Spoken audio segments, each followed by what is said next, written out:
May one use Maaser money towards the payments of tuition for yeshiva, for seminary, Talmud Torah, Beis Yaakov, etc., etc.? So before we begin the analyzation of this subject, which unfortunately is very pertinent to many people, being that tuition expenses are very high for Torah education, we must first give a general qualification towards this entire law. And that is as follows. A person, a family, a father that is defined as poor according to halacha, which practically means that he doesn't make enough money to cover basic expenses, not luxuries, not extras, basic food, electricity, water, etc., then he may receive tzedakah to pay for those expenses. And just as he may receive tzedakah from a third party, so too he may receive tzedakah from himself, meaning that if he has Maaser money that he set aside from his income, instead of him distributing that to a third party that is poor, and then asking an organization for tzedakah to pay for his own poverty, he should give himself the money to help support himself. And not only that, he has precedence over any other person, as a person is a relative of himself, and just like a poor relative such as a poor son or brother comes before another person, so too a poor person, he comes before anyone else with his own tzedakah funds. So bottom line, someone who is poor simply cannot pay expenses if he doesn't use his Maaser money towards basic needs or towards tuition. He may do so, just like any poor person may receive tzedakah to support his minimal way of living. So our entire discussion from now on will be focusing on a person who is in a situation that, Baruch Hashem, they can pay all the basic expenses and can even pay tuition outside of using the Maaser funds. And the question nevertheless is asked, may they choose to dip into the Maaser funds to help pay tuition and leave money for other activities that they would desire? Or are they not allowed to do so, and they must squeeze and be financially tight every month, not spend money on extra things in order so they can use their regular money to pay tuition and use their Maaser money to go to third-party organizations and paupers and the like? So we have a clear ruling in the Shulchanaruch of the Mechaber in Yeridea, chapter 251, Halacha 3, recorded in the Alter Rebbe Shulchan Aruch in Hilchos Talmud Torah 1.7, based on the ruling of the Rambam, that one who gives money to his older sons and daughters in order to teach them Torah and direct the daughters in a straight path is considered tzedakah. So it's a clear ruling that supporting your children, your son and daughters to learn Torah is considered tzedakah, which would seem to imply that you may use your Maaser funds, even initially, even if you're not poor and you can't afford it otherwise if you tried, you may still use your Maaser funds to help pay for tuition for your son or daughter to learn in yeshiva, seminary, Talmud Torah, etc. However, in truth, when we look into the Poskim and especially into the wording of the Alter Rebbe in Hilchos Talmud Torah, we find a number of qualifications that limit this allowance to certain conditions. The first condition is, writes the Alter Rebbe in Hilchos Talmud Torah, that it only applies if one cannot afford to pay the tuition from his regular funds. What this means is as follows. Someone who has enough money to support his current lifestyle and enough money to pay tuition, he's not allowed to use his Maaser funds to pay for tuition, as he has ability to afford it from his regular income. If, however, in order to afford tuition from outside of his Maaser, he will need to begin cutting expenses from his current lifestyle and budgeting a lot tighter of a month, then he is not required to do so, and he may use Maaser funds to help pay for tuition.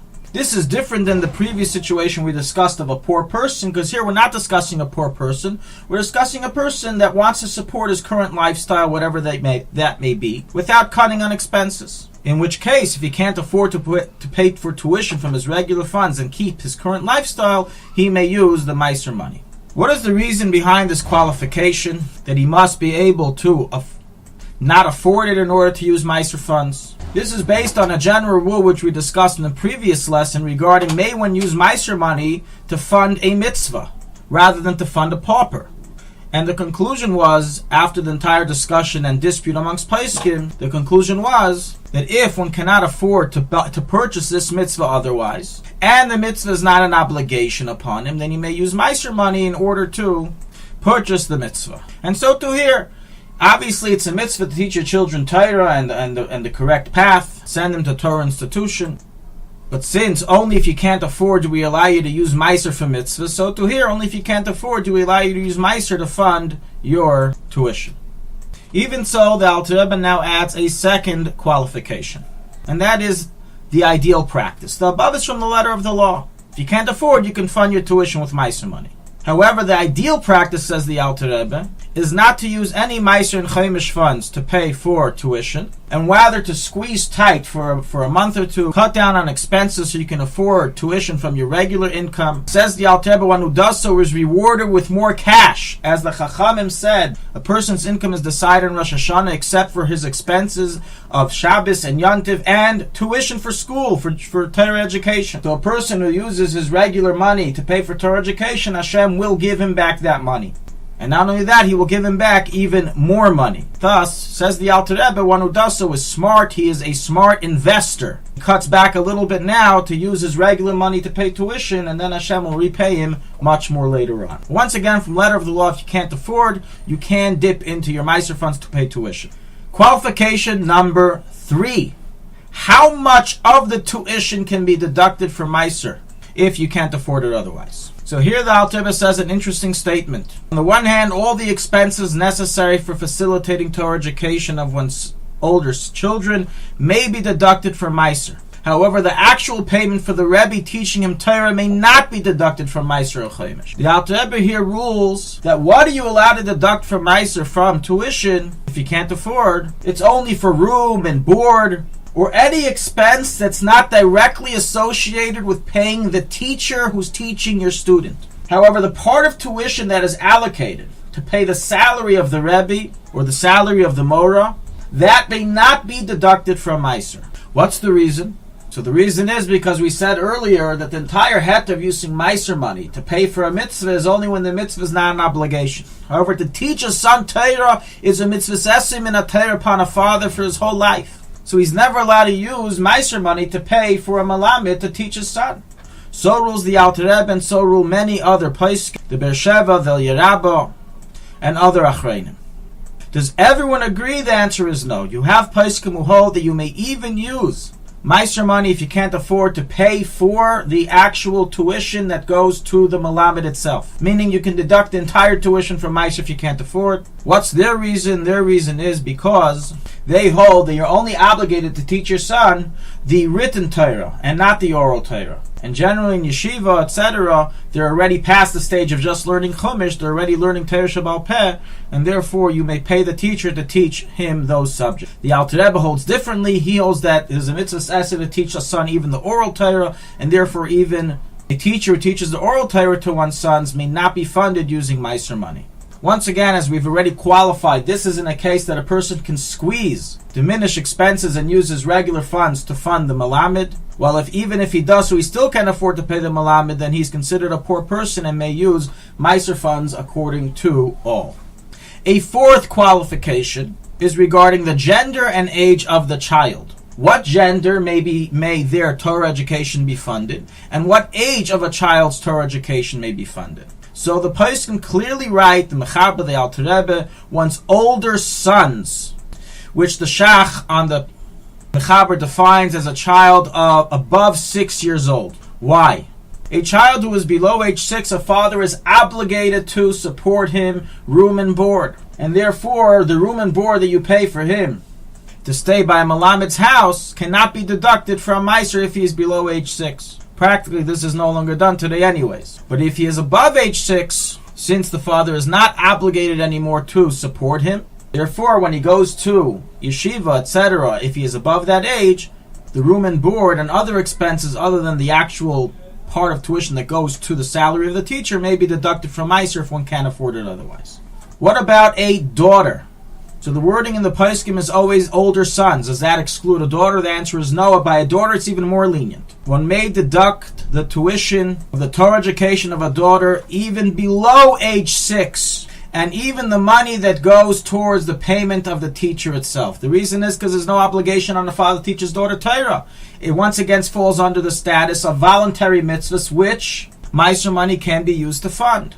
So therefore, if one can't afford it, even below age 6, a person may use Maaser money to pay for their learning in a Torah institution, however, not for their meals, etc., if they're under age 6, which the father is obligated to support them on his own. Above age 6, the entire tuition may be deducted from Maaser if necessary. So to give a final summarization after many qualifications and what now seems like a very complex issue, to summarize it concisely is as follows. One who is poor and cannot afford to pay tuition, even if he cuts back on all possible expenses, may use Maaser money to pay the entire tuition, just like any poor person may receive tzedakah to help himself live. If he is not this poor, Baruch Hashem, then the ideal practice, says the Alter Rebbe, is not to use Maaser money to help pay for tuition, rather to squeeze expenses, pay tuition with your regular funds, and give out Maaser to other people that are in need, and Hashem will pay you back.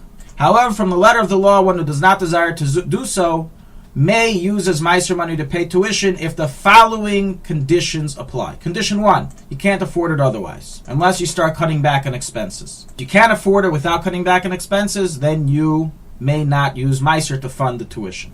Number 2, by a son, he must be over age 6 in order to begin deducting his tuition from Maaser. And number 2, you may only deduct part of tuition that goes to the expenses of him learning there, but not towards the actual payment of the salary that goes towards his Rebbe in Talmud Torah, Cheder, Yeshiva, etc. For $7,000 a year tuition bill, $2,000 of it goes towards paying the Rebbe, $2,000 may not be deducted from Maaser money, and you have to rather squeeze your expenses and use your own money to pay.